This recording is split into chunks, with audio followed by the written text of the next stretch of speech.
Hello दोस्तों, welcome to I exam वी। This is Himani. तो दोस्तों, आज की इस वीडियो में हम डिस्कस करने वाले हैं राजस्थान एग्रीकल्चर सुपरवाइजर का जो एग्जाम है, उस एग्जाम में आपका एग्जाम पैटर्न क्या है और प्रीवियस ईयर पेपर के कुछ क्वेश्चंस को हम इसमें डिस्कस करने वाले हैं। तो स्टार्ट करते हैं आज की वीडियो। तो देखिए, सबसे पहले जब हम बात करते हैं एग्जाम पैटर्न की, तो एग्जाम पैटर्न में आपके पास टोटल क्वेश्चन है 100 और जो एक क्वेश्चन 3 मार्क्स कैरी करेगा तो आपके पास नंबर ऑफ मार्क्स जो आपके मार्क्स हो जाएंगे वो जाएंगे 300।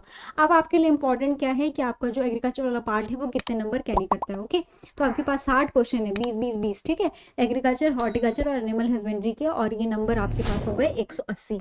ओके, तो ये बहुत इंपॉर्टेंट है कि आपको 60 क्वेश्चन बहुत अच्छे से आने चाहिए, बहुत अच्छे। अगर आप इन्हें इजीली अटेम्प्ट कर लेंगे तो आपके बहुत अच्छे मार्क्स बन जाएंगे। ओके, पहला क्वेश्चन है सॉइल इरोजन से, जिसको क्या कहा जाता है, मृदा अपरदन या शरण कहा जाता है। ओके, तो आपसे पूछा गया है कि सॉइल इरोजन का टाइप, जिसमें क्या होता है, which remain undetected for long time. Okay, अब ये क्या होता है, बहुत लंबे टाइम तक अनडिटेक्टेड रहता है। तो ये बात की जा रही है वाटर इरोजन की। वाटर इरोजन का मतलब क्या होता है कि अगर आपका जो इरोजन कॉजिंग एजेंट है वो क्या है, पानी है, तो वो क्या हो जाएगा, वाटर इरोजन हो जाएगा। अगर वो हवा है तो वो क्या हो जाएगा, विंड इरोजन हो जाएगा। ओके, तो वाटर इरोजन जो है वो डिवाइडेड होता है इसमें, वो उसके जो टाइप होते हैं, स्प्लैश, शीट, रिल, गली। ओके, तो स्प्लैश मतलब क्या होता है, ये पहली इनिशिएशन और पहली स्टेज होती है वाटर इरोजन की। ओके, तो जब आपका क्या होता है, रेन ड्रॉप सरफेस पे पड़ती है, सॉइल की सरफेस पे, तो जो सॉइल का पार्टिकल होता है वो डिसलॉज हो जाता है। ओके, अगर आपको उसका डिटेल वीडियो चाहिए तो हमारे चैनल पे अपलोडेड है, आप उसे जाकर देख सकते हैं, तो आपको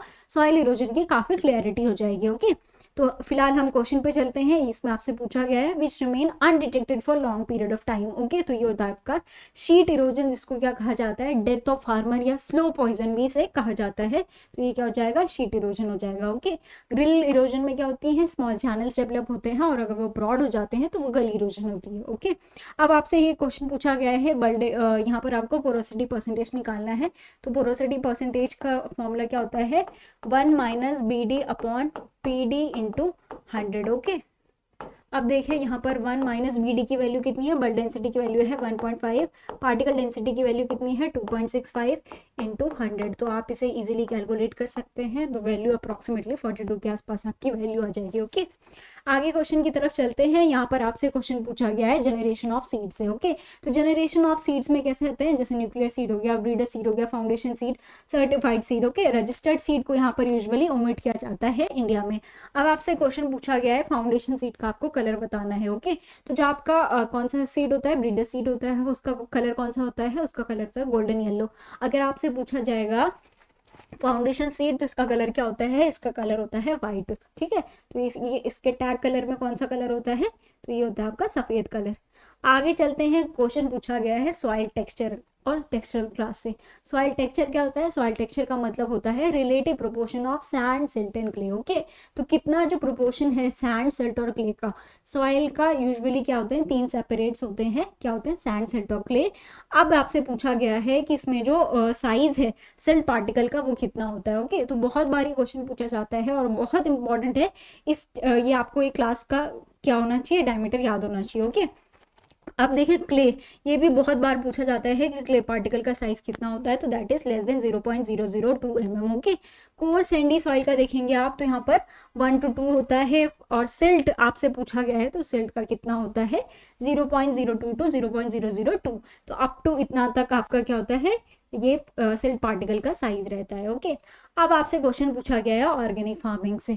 ऑर्गेनिक फार्मिंग में आपको कुछ चीजें पता होनी चाहिए। देखिए, फादर ऑफ बायोडायनेमिक फार्मिंग किसे कहा जाता है, रुडोल्फ स्टीनर को कहा जाता है। Father of zero budget natural farming किसको कहा जाता है, सुभाष पालेकर को कहा जाता है। फादर ऑफ नेचुरल फार्मिंग अगर हम बोलेंगे तो दैट इज मासानोबु फुकुओका। ओके, अब आपसे पूछा गया है कि ऑर्गेनिक फार्मिंग को फर्स्ट टाइम किसने यूज किया था, तो दैट इज लॉर्ड नॉर्थबॉर्न। ओके, तो ये इसका करेक्ट आंसर बन जाएगा। और हमारे जो कंट्री है उसमें 100% ऑर्गेनिक स्टेट कौन सा है, सिक्किम है। और यूनियन टेरिटरी की बात की जाएगी तो वो है लक्षद्वीप। ओके, अब आगे चलते हैं। आगे आपके पास क्वेश्चन है ई-नाम से। Okay, so that is national agriculture market is a pan India electronic trading portal. तो ये क्या है? Pan India electronic trading portal है। इसकी इम्प्लीमेंटिंग एजेंसी क्या थी? SFAC, that is small farmer agri business consortium. और ये कब लॉन्च हुआ था? इसका आंसर आप मुझे कमेंट सेक्शन में बताएंगे। ओके, तो हम आगे चलते हैं। आपसे क्वेश्चन पूछा गया है बोटानिकल नेम ऑफ बार्ले। अभी हम कुछ ही क्वेश्चन लेकर आए हैं आपके लिए। आगे आने वाले वीडियोस में हम फर्दर जो क्वेश्चन है उनको डिस्कस करेंगे। ओके, तो यहाँ पर आपसे क्वेश्चन पूछा गया बार्ले से, तो बार्ले का साइंटिफिक नेम आपने बताना है सिटेरिया इटैलिका। ये किसका होता है? फॉक्सटेल मिलेट का होता है। तो फॉक्सटेल जैसे ये मिलेट का शेप होता है, तो इसको क्या कहा जाता है? फॉक्सटेल मिलेट कहा जाता है। जिया मेज बहुत आसान है, ये किसका होता है? मेज, जिसका ओरिजिन कहाँ है? मैक्सिको है। ओके, हॉर्डियम वल्गेर। ओके, तो 2 रो वाले 6 रो वाले होता है, तो हॉर्डियम वल्गेर क्या होता है? बार्ले का साइंटिफिक नेम होता है। सॉर्गम बाइकलर, सॉर्गम बाइकलर किसका होता है? सॉर्गम का होता है। ओके, अब सॉर्गम को हम क्या कहते हैं? आप मुझे कमेंट सेक्शन में जरूर लिखकर बताइए कि सॉर्गम को क्या कहा जाता है। Okay, popularly known as. Where is the CIAE? ठीक है, तो central institute of agriculture engineering कहाँ पर स्टैब्लिश है? ओके, तो इसका जो करेक्ट आंसर बन जाएगा दैट इज भोपाल। अब मैं आपको एक इनके भी ऑप्शंस के वो बता देती हूँ। तो इक्रीसेट, ठीक है, तो इक्रीसेट कहाँ पर है? पतनचेरू हैदराबाद में है। झांसी में है, क्या है? क्रीजाप है। और अगर आपसे पूछा जाएगा कि NRC फॉर वीड साइंसेस कहाँ पर लोकेटेड है, तो ये है जबलपुर में। ओके, आगे चलते हैं। देखिए, ये है हॉर्टिकल्चर का क्वेश्चन। यहाँ पर आपको कुकुरबिटेसी फैमिली से क्वेश्चन पूछा गया है। Citrullus lanatus. Okay, sugar baby is the cultivar of. तो ये किसकी कल्टीवार है? शुगर बेबी है वाटरमेलन की कल्टीवार। ओके, तो करेक्ट आंसर क्या बन जाएगा? वाटरमेलन इसका करेक्ट आंसर हो जाएगा। ओके, अब नेक्स्ट क्वेश्चन है प्लांट हार्मोन से। प्लांट हार्मोन का भी वीडियो हमारी चैनल पर अपलोडेड है, तो आप उससे जाकर जरूर देखिए। तो यहाँ पर आपसे पूछा गया है gibberellin was discovered by the Japanese scientist. तो किनो इनमें से कौन थे जिन्होंने क्या किया था? जिबरलिन को डिस्कवर किया था इन देयर 1926। तो डार्विन ने क्या दी थी? डार्विन ने दी थी theory of survival of the fittest. और ये क्या है? कुरुसोवा इसका करेक्ट आंसर हो जाएगा। जिन्होंने किससे वो किया था इसे?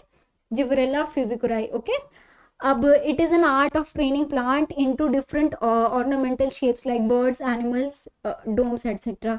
तो हम क्या करते हैं कि जो प्लांट्स होते हैं उनको अलग अलग शेप्स में इसमें मॉडिफाई कर लेते हैं। तो इस आर्ट को क्या कहा जाता है? तो इस आर्ट को क्या कहा जाता है? टोपेरी। तो आप देखेंगे अगर जैसे कि आपको पार्क्स में क्या दिखेंगे कि एलिफेंट शेप का, या फिर जैसे आपको दिख रहा है यहाँ पे स्क्वायरल शेप का, तो ऐसी कुछ जब आर्ट और ड्राइंग की जाती है तो इसको हम क्या कहते हैं? इसको हम कहते हैं टोपियरी।